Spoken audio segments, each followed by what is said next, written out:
Jordan Peele's 2017 horror comedy Get Out sounds like a rather traditional horror premise.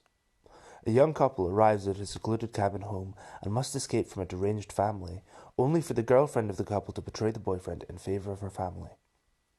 Where the film excels, though, is in the intelligent application of racial politics to a genre which has historically held racist tropes.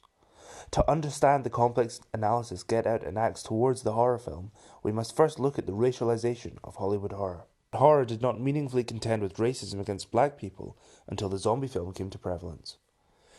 In 1932, Victor Halperin's film White Zombie was released to negative reception.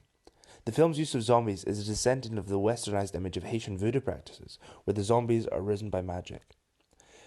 Previous film zombies are indeed significantly inflected with race, the zombie being a feature of Haitian culture and associated with the African roots of communities transposed to the New World as slaves in films such as I Walked with a Zombie. Within the film, the zombies are forced into completing manual labour for the benefit of their leader, played by Bela Lugosi, which in American culture is an inarguably racial picture, maintaining the dynamic of the slave system which was not even 70 years finished at the time of the film's release. The influence of the zombie in cinema is unmistakable, as the glazed-over eyes, slumped walk and groaning laborious speech is still the modern zombie, and that image is drawn from the influence of black suppression by the United States.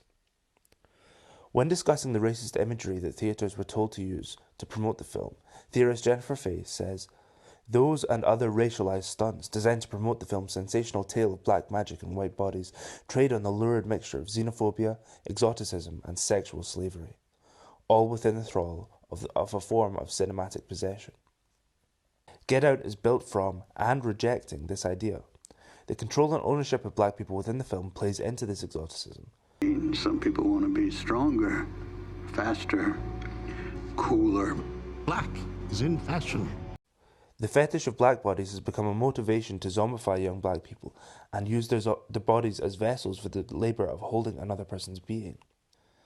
The recurring idea throughout these films and their discussion of reanimation is that they are forced to work for white people. This labour-focused reading of both films enables a reading that ties them back to American slavery.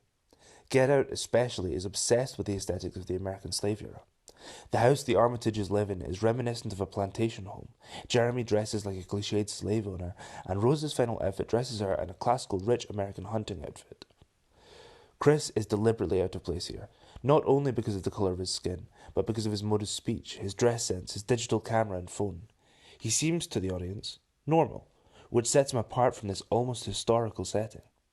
This rejection of the world of slavery empowers him and helps him reach the end of the film, as he actively fights against the traits that white America uses to discourage him. George A. Romero's 1968 feature, Night of the Living Dead, is considered by some to be the first modern zombie film, and is inarguably an influence on the future of the horror genre, especially when it comes to racial discussion. The film's protagonist, played by the then controversial casting of black actor Dwayne Jones, is a fantastic hero, resourceful and intelligent, evading the zombies through sheer skill for the entirety of the film. In the final scene, he is killed not by the ghouls chasing him, but by a group of white survivors who mistake him for one of the monsters. The casting of Romero's film with Dwayne Jones, an African-American actor playing the living protagonist Ben, together with his ending, in which a white rural posse shoots him on sight, has been remarked on in the critical literature. But the significance of these elements and context is only obscured if the zombie image is assimilated a priori to traditions of colonialist representation.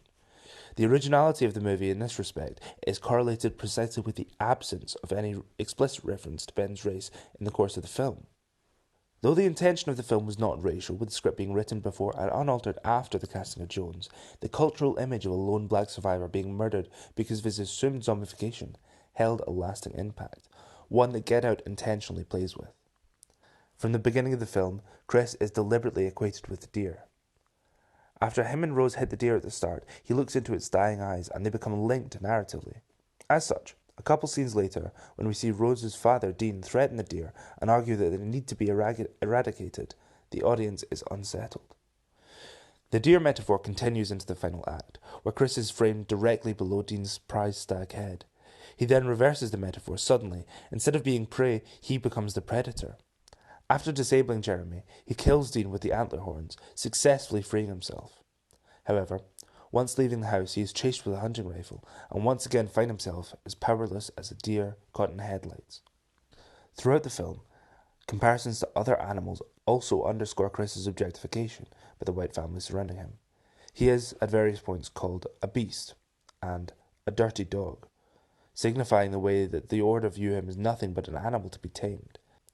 In particular, Jeremy's comments about his genetic makeup show a worldview of the black man as nothing but a tool for sports power. Through a focus on the process of dehumanization, Peele demonstrates the fault in the ideology of the Order, beyond the obvious, as they defend themselves against accusations of racism while still engaging in a fetishization of black identity. The film that most deeply informs Get Out is not a horror at all, but a romantic comedy. 1967's Guess Who's Coming to Dinner is, in setup, almost identical to Get Out, though 50 years it's prior. A young interracial couple visits the girlfriend family and face the racism at the root of it. The difference is in the message being portrayed, both incredibly relevant and important to their times. If Guess Who's Coming to Dinner initially appears as a roadmap for Get Out, then we must remember that despite the initial tension and racism experienced by Catherine Houghton's family towards Sidney Poitier, by the movie's end, love triumphs over hate. But Get Out isn't a love story. It's a narrative of horror that reveals the insidious mask of liberalism and the foundational lie of post-blackness. Guess Who's Coming to Dinner was important in 1967 as a message of racial unity and the importance of anti-racism.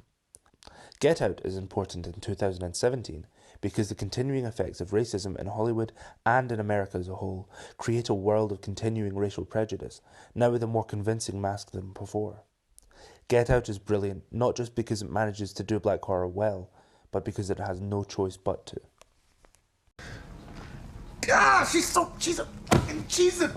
God, she's a genius.